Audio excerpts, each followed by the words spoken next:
Welcome everyone. कैसे हैं आप लोग? स्वस्थ हैं, मस्त हैं और मजा आ रहा है केमिस्ट्री पढ़ने में। चलो बेटा, आज हम लोग फिर एक नए बेहतरीन वीडियो के साथ आमने सामने हो रहे हैं। पिछले वीडियो में हम लोगों की चर्चा क्या हुई थी? देखो, व्हाइट बोर्ड पर दिख रहा है प्रवर्धित आवर्त सारणी, दीर्घाकार आवर्त सारणी या आधुनिक आवर्त सारणी। पिछले वीडियो में हमारी आपकी चर्चा इनके लक्षण के बारे में हुई थी कि इनके कैरेक्टरिस्टिक क्या होते हैं, और इस वीडियो में हम लोग प्रवर्धित आवर्त सारणी को बनाएंगे और उनके सारे लक्षणों को एक एक करके हम लोग सारणी में देखेंगे और तत्वों की कैसे फिलिंग की गई है परमाणु क्रमांक के आधार पर, इसको हम लोग जानेंगे। और उसके बाद कैसे कैसे ब्लॉकों में विभाजन हुआ है, अब किस ब्लॉक में तत्व कैसे रखे गए हैं, इन पर हमारी आपकी चर्चा चलेगी। चलिए, समय न गंवाते हुए हम लोग अपने मेन टारगेट पर चलते हैं।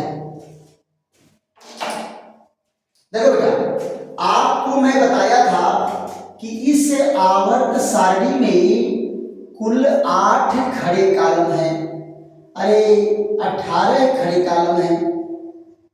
तो ये देखो, 18 खड़े कॉलमों को पहले बना लेते हैं। ये देखो, 2 वर्ग कहाँ हो गए? यस ब्लॉक में, और 6 वर्ग सबसे दाहिनी ओर होता है कहाँ? पी ब्लॉक में। ये देखो, एकदम बेटा फिट पेंसिल लेकर के आप लोग इसको बना बना करके अभ्यास करेंगे। ये बहुत ही इम्पोर्टेंट टॉपिक है, और आपको मैं बताया था कि आवर्त सारणी महासागर है। इसमें से इतने प्रकार के क्वेश्चन बनते हैं कि क्या कहा जाए। तो ये जरा ध्यान दो, कितना हो गया? 1 2 3 4 5 और एक इधर 6। 6 वर्ग कहाँ हो गए? पी ब्लॉक में। अब आप जरा यहां ध्यान दो, यहां से इनका डिवीजन करेंगे तो 4 नीचे की ओर कटेगा। 4 आवर्त जो है ऐसे आएगा यहां। फिर इनको जरा देखो, एकदम बेटा एक लाइन टू लाइन आप जो है इसको देखते रहिए कि ये सारणी बनाई कैसे जाती है। और हाथ पर हमेशा ध्यान रखना चाहिए कि हाथ किधर से किधर रेखा की ओर खींच रहा है। आप जरा ध्यान दो, ये सारणी ऐसे, फिर एक खाना देखो इधर से आया, ये इधर, और यहां देखिए लास्ट में ये जा रहा है। तो 4 इधर डिवाइड हुआ और 3 किधर करेंगे? 1 2 और 3। यहां भी देखो 1 2 और 3, ये है। अब ये बीच में क्या है? डी ब्लॉक है। बात बीच में डी ब्लॉक है, तो इसको कितने बांटेंगे? 10 खानों में। 1 2 3 4 5 6 7 8 9 और 10। 10 खानों में इनको डिवाइड किए हैं। और इधर जरा देखो, ये एक्स्ट्रा है, इसको क्या करेंगे? मिटा देंगे। ये देखिए, आपकी सारणी का मॉडल बन गया, और इसमें नीचे हमें क्या दिखाना है? यफ ब्लॉक दिखाना है। नीचे क्या दिखाना है? F block. तो यहां जरा देखो, यफ ब्लॉक में क्या है? 14 तत्व के लिए यहां जगह हमको मेंटेन करना है। ये देखिए,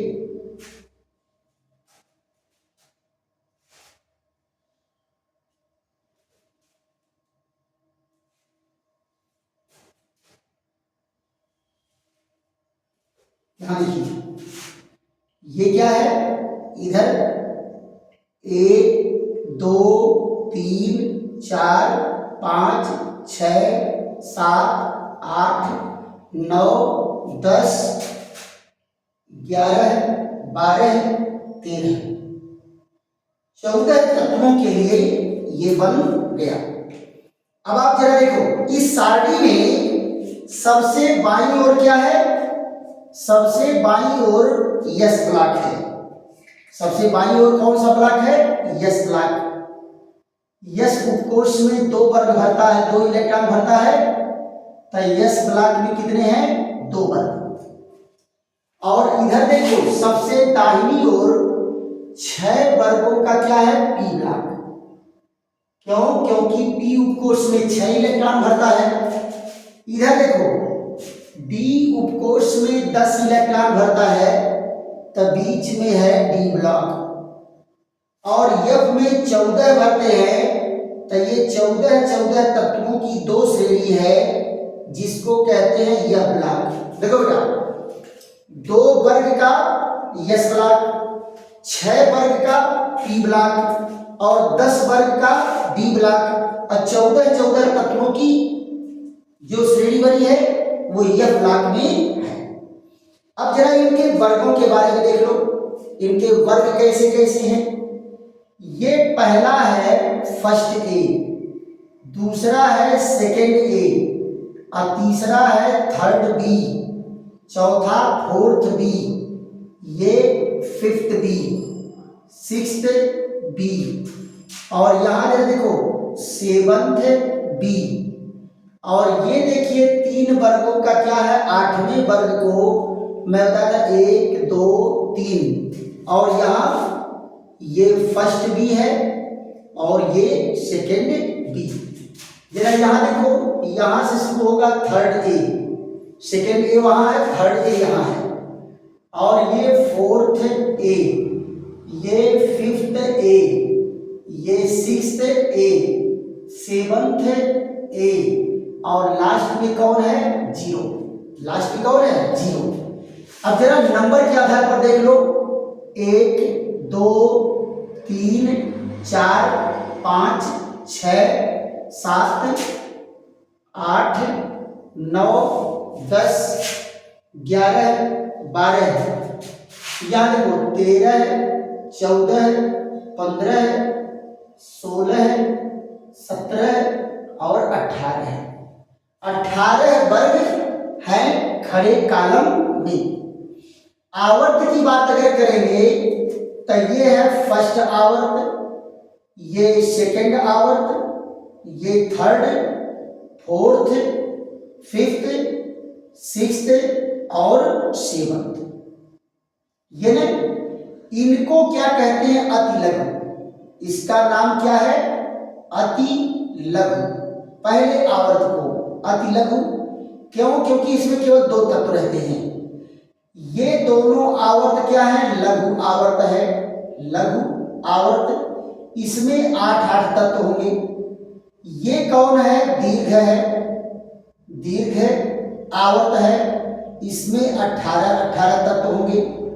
ये कौन है, अति दीर्घ है, अति दीर्घ। अति दीर्घ का मतलब क्या है कि इसमें 32 तत्व है। तो ये आवर्तों की कहानी हो गई, क्लियर।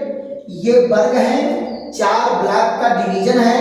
ये आवर्त सारणी का क्या है, आउट आइडिया, खाका इसका बन के तैयार। अब केवल क्या करना है, हमको तत्वों को भरना है।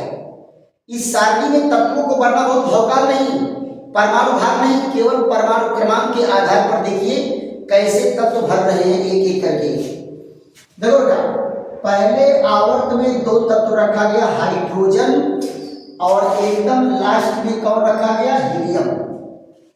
फिर उसके बाद जरा देखो, ये लिथियम 3, बेरिलियम 4, यहाँ देखो boron 5, carbon 6, nitrogen 7, oxygen 8, fluorine 9, नियान 10।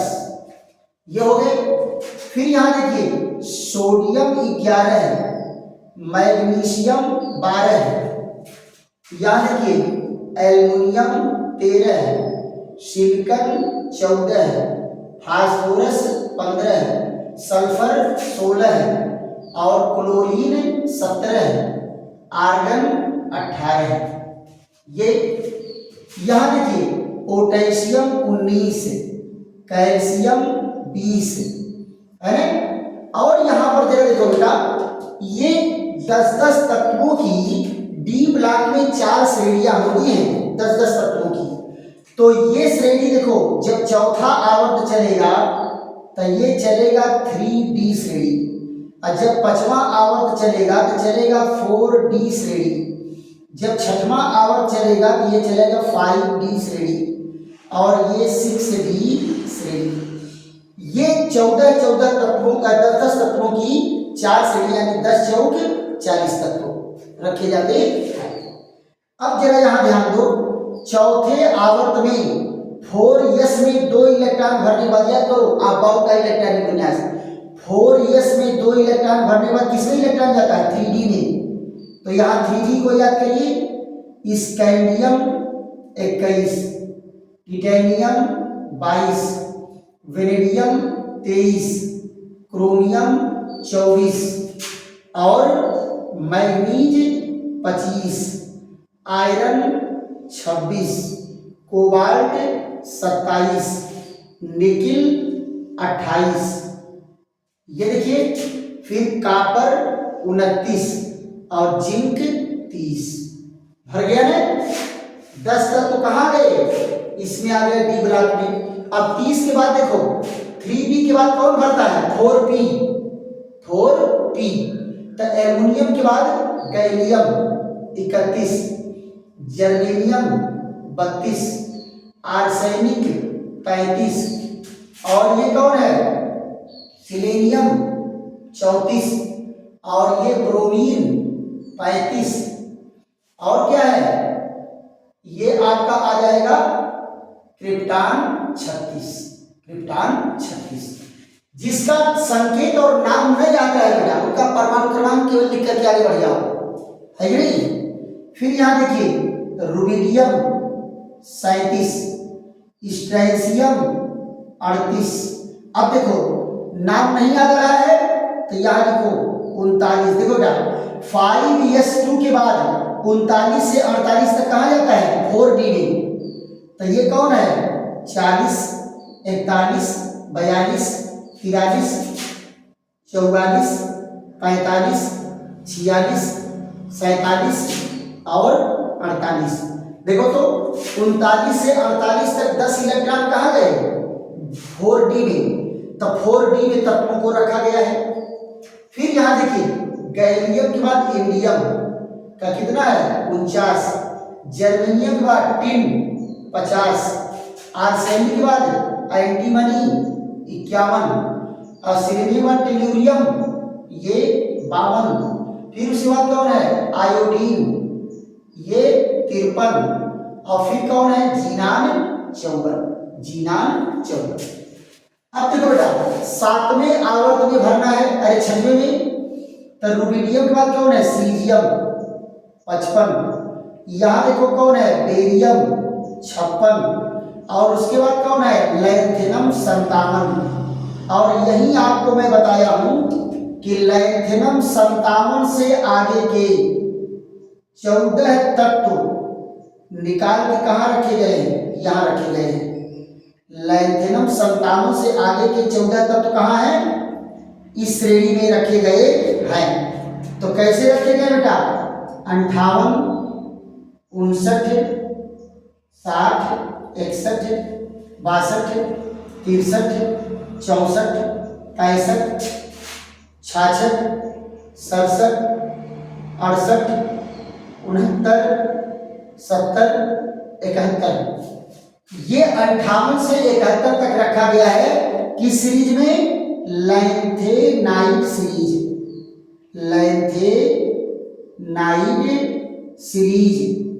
और लैंथेनाइड सीरीज को क्या कहते हैं? 4F। क्या कहते हैं? 4 एफ।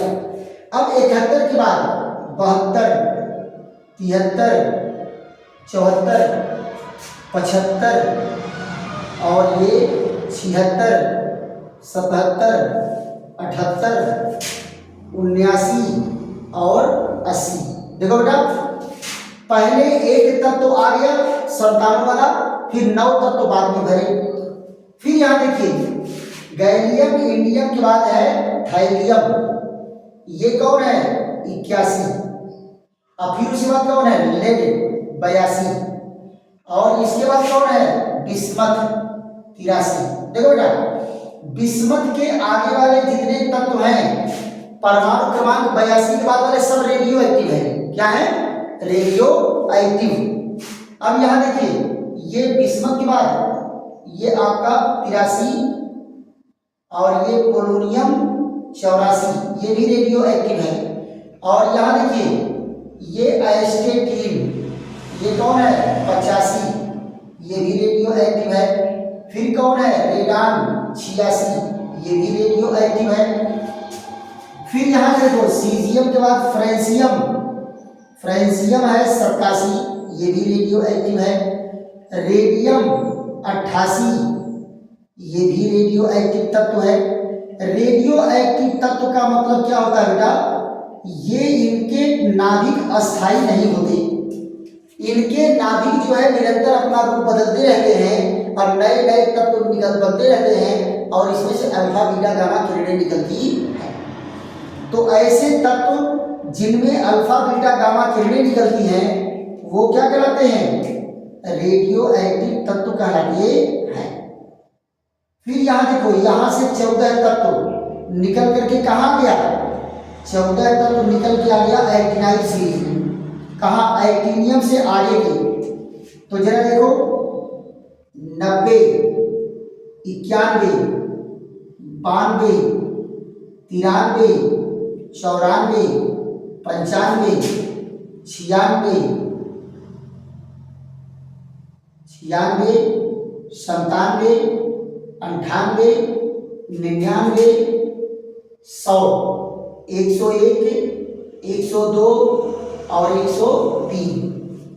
अब देखो बेटा ये क्या है 103 के बाद 104, 105, 106, 107, 108, 109, 110, 111, 112, 113, 114, 115, 116, 117, 118।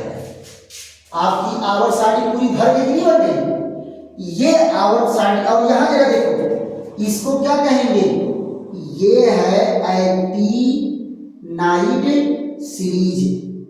एक्टिनाइड सीरीज को क्या कहते हैं 5F श्रेणी के तत्व।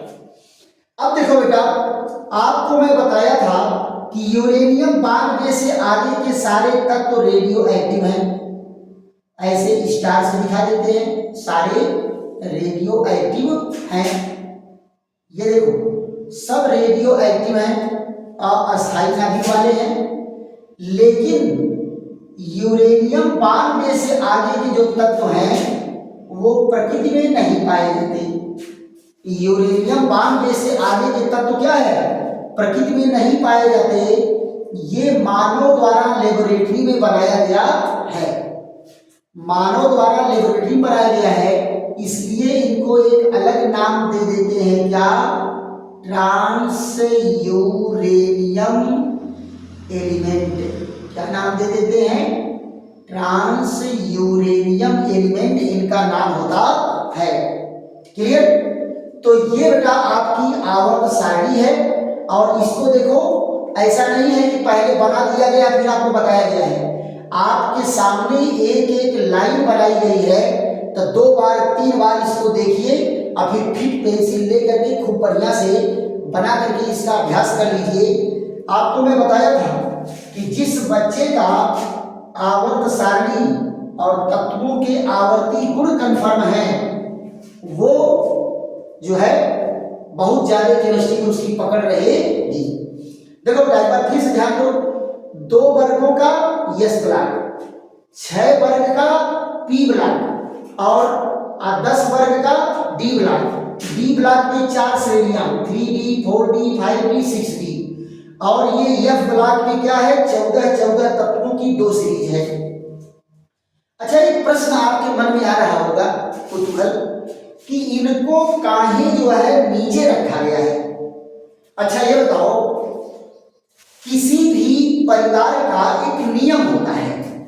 अब अगर कोई परिवार का सदस्य अगर उसके नियम का पालन नहीं करेगा तो पूरे परिवार के लोग मिलकर उसको भगा नहीं देंगे। तो यहां देखो, आवर्त सारणी का नियम है कि बाएं से दाएं जाने पर तत्वों के गुणों में क्रमिक परिवर्तन होता है। क्या नियम है कि बाएं से दाईं ओर जाने पर तत्वों के गुणों में क्रमिक परिवर्तन होता है और ये 14 के 14 तत्व एक ही समान गुण प्रदर्शित करते हैं। तो आप जरा बताओ, जब ये आवर्त सिद्धांत का नियम नहीं पालन करते तो ये कैसे रहेंगे? तो ये अगर सबके गुण एक समान हैं तो इनकी जगह कहाँ बनती है? हायर बीजवा में बनती है 14 तत्वों की जगह। अब बताओ 14 तत्व यहाँ कैसे लिखे जाएंगे या 14 तत्व यहाँ कैसे लिखे जाएंगे थोड़ी सी जगह में? इसलिए 14 तत्वों को यहाँ रख दिया गया है और यह ब्लॉक के जो 14 तत्व हैं इनके गुण नियर अबाउट सेम होते हैं, क्रमिक परिवर्तन नहीं होता, इसलिए इनको सारणी से बाहर निकाल दिया गया है। क्लियर? तो ये रहा आपका सारणी और यहाँ जरा ध्यान दो, ये जो ग्रुप है बेटा, इस ग्रुप के तत्वों को कहते हैं क्षार धातु। क्या कहते हैं? क्षार धातु। और ये वाला जो ग्रुप है इसको कहते हैं क्षारीय मृदा धातु। क्षारीय मृदा धातु, ये क्षार धातु है और ये कौन है? क्षारीय मृदा धातु कहते हैं। तो क्षार धातु और क्षारीय मृदा धातु। तो आपको लिखाया गया है कि इस प्रत्येक आवर्त का पहला तत्व क्षार धातु और अंतिम तत्व अक्रिय गैस। अंतिम तत्व अक्रिय गैस। जब एक नई कक्षा में इलेक्ट्रॉन भरना शुरू करेगा तो नया आवर्त शुरू होगा और जब कक्षा भरेगी तो आवर्त भी भर जाएगा। क्लियर? तो इसको फट से स्क्रीनशॉट ले लीजिए। इसके बाद आप लोगों को चर्चा मैं करूंगा किस पर? ब्लॉकों का डिवीजन, कि चारों ब्लॉक में कैसे तत्व को रखा गया है। चलिए आ जाते हैं, इनको मिटा करके और ब्लॉकों की चर्चा पर चलते हैं। अब आप यहां जरा देखो, सबसे पहले हम क्या कहेंगे? यस ब्लॉक के तत्व। यस ब्लॉक के तत्व बेटा कौन होंगे? यस ब्लॉक के तत्व वो होंगे जिनका अंतिम इलेक्ट्रॉन यस उपकोष में भरेगा, है ना? अंतिम इलेक्ट्रॉन यस उपकोष भरेगा और वो भी किसके यस में? सबसे बाहरी कक्षा के यस में भरेगा।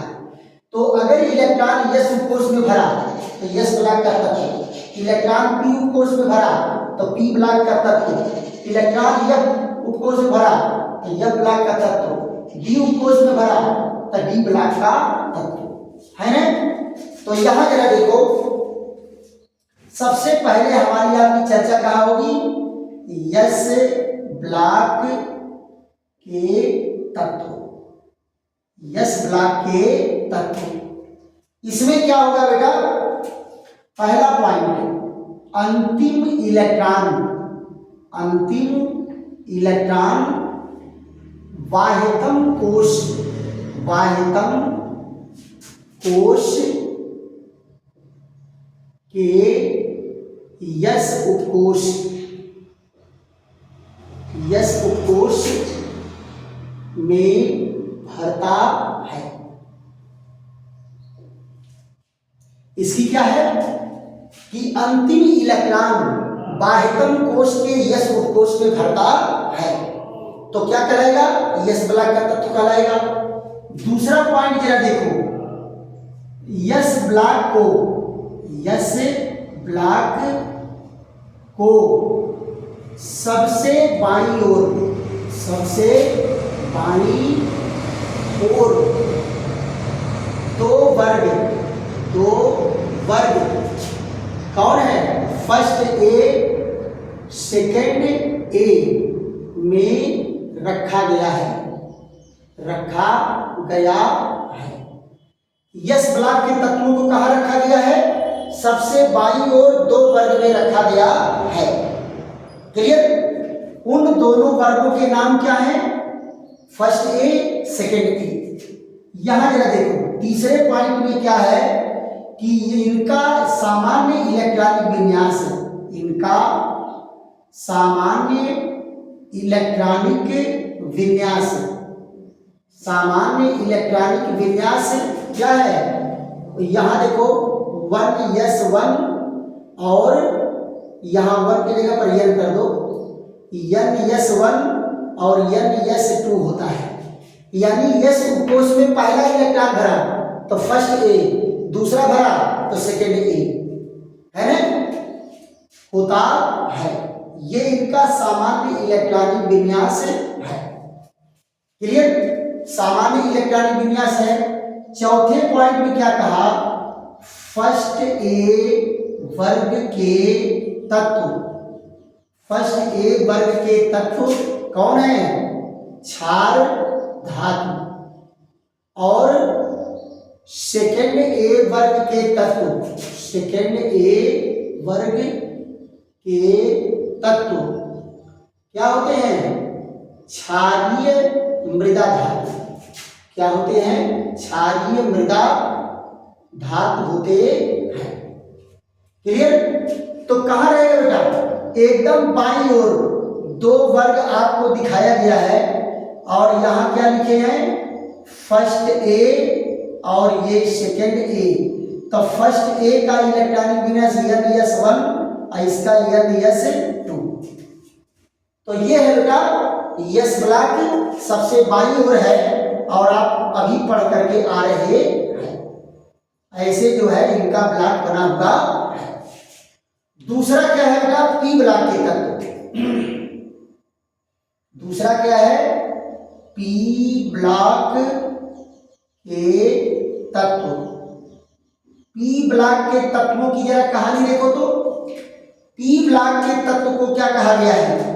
यहां देखो पहला पॉइंट है अंतिम इलेक्ट्रॉन, अंतिम इलेक्ट्रॉन बाह्यतम कोश के, बाह्यतम कोश के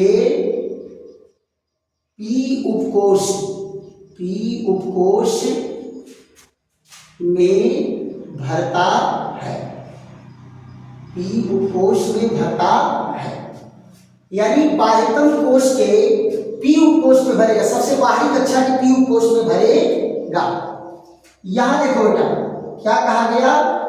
पी ब्लॉक को, पी ब्लॉक को सारणी में, सारणी में सबसे दाहिनी ओर, सबसे दाहिनी ओर,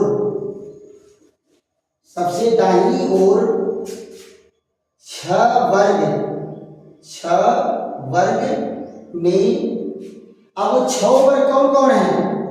third A, fourth A, fifth A, sixth A, seventh A और 0 वर्ग में रखा गया है, 6 वर्ग में रखा गया है। और यहां जरा देखो ये क्या होगा? इनका सामान्य इलेक्ट्रॉनिक विन्यास है, इनका सामान्य इलेक्ट्रॉनिक विन्यास क्या होगा? ns में 2 इलेक्ट्रॉन भरने के बाद np में 1 से लेकर के 6 तक भरेंगे। ये इनका सामान्य इलेक्ट्रॉनिक विन्यास होता है। आप जरा देखो एकदम दाहिनी ओर आपको सारणी बनाए थे, एकदम दाहिनी ओर 6 वर्ग, 1 2 3 4 5 6 वर्ग में रखा गया है। ऐसे देखो सबसे दाहिनी ओर बना था कि नहीं बना था? ये सबसे दाहिनी ओर ये बने थे, बाकी तो सारणी अभी तुरंत बना करके आप आ रहे हो। यहाँ देखिए थर्ड ए और fourth A, fifth A, sixth A, seventh A और कौन है 0। यहाँ देखो NS2 में पहले S में 2 इलेक्ट्रॉन भर लिया है, तो NP1 अगर है तो ये है, NP2 है तो ये है, NP3 है तो ये है, NP4 है तो ये है, NP5 है तो ये है, NP6 है तो ये। इस तरह से इनके इलेक्ट्रॉनिक विन्यास होते हैं। क्लियर? तो ये कौन हो गया, S ब्लॉक हो गया और P ब्लॉक हो गया। अब आ जाते हैं बेटा D ब्लॉक पर। किस पर चर्चा करते हैं, D ब्लॉक पर। देखो बेटा D ब्लॉक की अगर हम कहानी करेंगे तो क्या कहा गया है, बाह्यतम कोश में नहीं इलेक्ट्रॉन भरेगा, बाह्यतम कोश से अंदर वाले कोश में ही इलेक्ट्रॉन भरते हैं। किसमें, D उपकोश में। बाहरी कक्षा से अंदर वाली कक्षा के D उपकोश में इलेक्ट्रॉन भरेंगे। तो यहां देखो बेटा क्या कहा गया, D ब्लॉक के तत्वों में, यहां देखिए तीसरा हेडिंग क्या होगा, तीसरा हेडिंग है D ब्लॉक के तत्व, D ब्लॉक के तत्व। तो जरा देखो इनका अंतिम इलेक्ट्रॉन कहां भरेगा, अंतिम इलेक्ट्रॉन बाह्यतम कोश, बाह्यतम कोश से अंदर वाली कक्षा, अंदर वाली कक्षा के D उपकोश में, D उपकोश में भरेगा। बाह्यतम कक्षा से अंदर वाली कक्षा के D में भरेगा। और इनको रखा कहां गया है, S ब्लॉक और P ब्लॉक, S ब्लॉक और P ब्लॉक के बीच, S ब्लॉक और P ब्लॉक के बीच 10 वर्ग में रखा गया है, 10 वर्ग में रखा गया है कि नहीं, 10 वर्ग में रखा है। तो इनके वर्ग कौन कौन है, third B, fourth B, fifth B, sixth B, seventh B और एट्थ का फर्स्ट, सेकेंड, थर्ड और first B, second B, first B और सेकेंड बी, ये 10 वर्ग में इनको रखा गया है।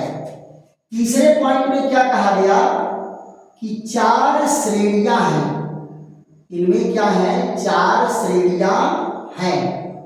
चारों श्रेणी को क्या कहते हैं बेटा, 3D, 4D, 5D व 6D श्रेणी नाम देते हैं। फिर उसके बाद क्या है, यहां देखो सामान्य इलेक्ट्रॉनिक विन्यास, सामान्य इलेक्ट्रॉनिक विन्यास इसका क्या होता है, जरा इसको देखो, NS2 N-1 D1 to 10, ये इनका सामान्य इलेक्ट्रॉनिक विन्यास होता है। देखो ना क्या कहा गया, S कोश में 2 इलेक्ट्रॉन भर जाएगा, उसके बाद N-1 यानी बाहर से अंदर वाली कक्षा के D में इलेक्ट्रॉन भरेंगे। तो जरा देख लो इनको, चारों सीरीज आपको दिखा देते हैं। ये देखिए पहली सीरीज क्या है, 4S2, तो इसका क्या होगा 3D1 to 10, तो कौन सी सीरीज हो गई 3D। जेड परमाणु क्रमांक क्या होता है, 21 से लेकर के 30 तक, 21 से लेकर के 30 तक। और अगर परमाणु में इसको दिखाई दी है, परमाणु का नाभिक, पहली कक्षा, दूसरी कक्षा, तीसरी कक्षा, चौथी कक्षा। चौथी कक्षा के यस में 2 इलेक्ट्रॉन। उसके बाद अंदर वाली कक्षा कौन है? 3D के 1 to 10 भरता है। फिर उसके बाद दूसरी सीरीज देख लो, 5s2 और 4d 1 to 10। तो ये कौन सी सीरीज होगी? 4d। इसका परमाणु क्रमांक कौन होता है? 39 से 48। इसका जरा परमाणु देख लो, 1 2 3 4 5। ये 5s2 में 2 इलेक्ट्रॉन, फिर 4d में 1 to 10 भरते हैं। फिर उसके बाद यहाँ देखो 6s2 के बाद तो कौन भरेगा? 5d में 1 पहले भर जाता है और 9 को बाद में भरते हैं। तो ये कौन है? 5d सीरीज है। यहाँ z बराबर देखो 57 पहले आ गया, फिर उसके बाद 72 से लेकर के 80 तक बाद में आएगा। तो यहाँ जरा देखो, ये 1 2 3 4 5 6, ये देखिए 6s2 और 5d 1 पहले हो गया, 1 to 9 बाद में। फिर यहाँ देखो 7s2 और 6d 1 और 1 to 9। ये कौन है? 6d सीरीज है। यहाँ z बराबर कितना होगा? एक्टीनियम 89 पहले आ गया, फिर 104 से लेकर के 112 तक बाद में। तो इनकी रचना में परमाणु जरा देखो, 1 2 3 4 5 6 7। यहाँ देखिए 7s2 और कौन है? 6d 1 पहले आ गया, 1 to 9 बाद में। तो देखो बेटा, परमाणु में आप देख लिए, इनके सामान्य इलेक्ट्रॉनिक विन्यास को जान गए और कैसे इलेक्ट्रॉनिक विन्यास यहाँ है इसको भी आप समझ लिए। अब बेटा हमारी आपकी चर्चा कहाँ चलेगी? यह ब्लॉक पर चलेगी। किस पर चलेगी? यह ब्लॉक पर। और यह ब्लॉक हम लोग पढ़ लेंगे कि चैप्टर फिनिश है। तो आज इस चैप्टर को फिनिश करके छोड़ेंगे, बशर्ते बिजली जो है साथ दे। करंट लाइन अगर रहेगी तो उजाला रहेगा, और अगर अभी एकाएक कट जाएगी तो उजाला गायब, अंधेरा कायम हो जाएगा। है बेटा, 2 मिनट का काम है, यह ब्लॉक के बारे में आपको बता देते हैं। यहां जरा देखो, ये क्या है? यफ ब्लॉक के तत्व। चौथे में क्या है? यफ ब्लॉक के तत्व। यह ब्लॉक के तत्व की कहानी क्या है बेटा? इनका जरा देखो, अंतिम इलेक्ट्रॉन कहाँ जाएगा? ये अंतिम इलेक्ट्रॉन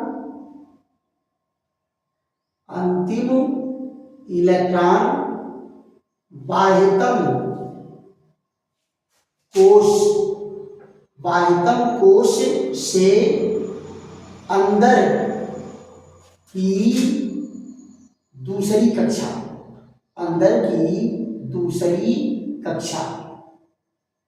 के यफ उपकोश में। अंतिम इलेक्ट्रॉन कहाँ जाएगा? बाहर से अंदर की दूसरी कक्षा। पहली कक्षा, उसके बाद दूसरी कक्षा में अंदर की ओर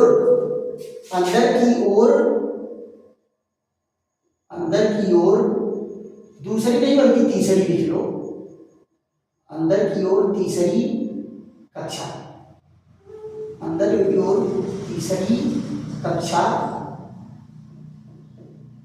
के यफ उपकोश में इलेक्ट्रॉन भरेगा, है ना? और इसमें क्या बेटा? 2 श्रेणियां हैं। क्या है? 2 श्रेणियां हैं। इन्हें क्या कहते हैं? 4f व 5f श्रेणी कहते हैं। इनका नाम क्या होगा? नाम होता है लैंथेनाइड सीरीज व एक्टिनाइड सीरीज। ये इनके नाम हैं। फिर सामान्य इलेक्ट्रॉनिक विन्यास क्या होता है? सामान्य इलेक्ट्रॉनिक विन्यास, सामान्य इलेक्ट्रॉनिक विन्यास क्या है? N+2 N-1 का B1 और N-2 का F1214, ये इसका सामान्य इलेक्ट्रॉनिक विन्यास है। अब जरा सामान्य इलेक्ट्रॉनिक विन्यास के हिसाब से जरा देखो, और इसमें क्या कहा है? सारणी में, यहां देखो चौथे पॉइंट पर, ये सारणी में नीचे, सारणी में नीचे, बल्कि मैं नहीं के कहो, सारणी के नीचे 14 तत्वों की, 14 तत्वों की 2 श्रेणियों में रखा गया है। 14 तत्वों की 2 श्रेणियों में रखा गया है। तो आप जरा देखो, इनको जो है दिखा देते हैं। कहां से होता है?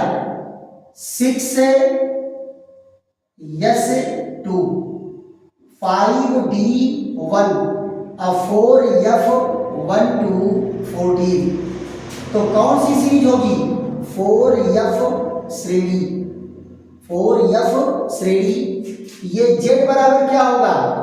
जरा देखो तो 58-71, इसको क्या कहेंगे? इसको कहेंगे लैंथेनाइड सीरीज। क्या कहेंगे? Lanthanide series. जरा इनको परमाणु में देख लो, पहली कक्षा, दूसरी कक्षा, तीसरी कक्षा, चौथी कक्षा, पांचवी कक्षा, छठवीं कक्षा। छठवीं कक्षा के 6S2, फिर 5D1 और फिर 4F1214, ये होता है। यानी सबसे बाहरी कक्षा में 2 इलेक्ट्रॉन S के, उसके अंदर वाली कक्षा के D में 1 इलेक्ट्रॉन, फिर उसके बाद उसके अंदर वाली कक्षा, बाहर से अंदर की तीसरी 4F में 14 इलेक्ट्रॉन भरते हैं। याद देखो, ये 7S2, फिर 6D1 और फिर 5F1214, ये कौन सा है? 5F श्रेणी, 5F श्रेणी है। अब आप जरा देखो, Z बराबर क्या होगा? Z बराबर होता है ये 90 से लेकर के 103 तक। तो ये क्या कहलाता है? ये है एक्टिनाइड सीरीज, एक्टिनाइड सीरीज। तो जरा इनको परमाणु के रूप में देख लो, 1 2 3 4 5 6 7। ये जरा देखो 7S2, फिर उसके बाद कौन है? 6D1 और फिर 5F में 1 से लेकर के 14 तक इलेक्ट्रॉन भर के। तो ये देखो बेटा, ये है ब्लॉकों का डिवीजन कि कौन से ब्लॉक कहाँ हैं आवर्त सारणी में, उनका इलेक्ट्रॉनिक विन्यास क्या है, उनकी परमाणुीय रचना के आधार पर आपको समझा दिया गया। और आशा है कि आप लोगों को ये वीडियो खूब समझ में भी आया होगा। और बेटा खूब समझ में अगर आया है तो लाइक करो, शेयर करो, सब्सक्राइब करो और दोस्तों मित्रों को भी बताओ कि खूब केमिस्ट्री झूम के चल रही है। चलो हम लोग केमिस्ट्री पढ़ते हैं। कहाँ? चैनल का क्या नाम है? राधेश्याम केमिस्ट्री वाले। राधेश्याम केमिस्ट्री वाले चैनल को सब्सक्राइब करिए और दोस्तों मित्रों को भी बताइए कि खूब बढ़िया केमिस्ट्री को एकदम तार तार करके पढ़ाया जा रहा है ना, और मजे ले लेकर के हम लोग पढ़ते हैं। चलिए, और बेटा कमेंट भी किया करो कि वीडियो आप लोगों को कैसा लग रहा है। चलिए, ऐसे ही बेहतरीन वीडियो के साथ हमारी आपकी फिर मुलाकात होगी। तब तक के लिए थैंक यू, धन्यवाद, पिछड़ा।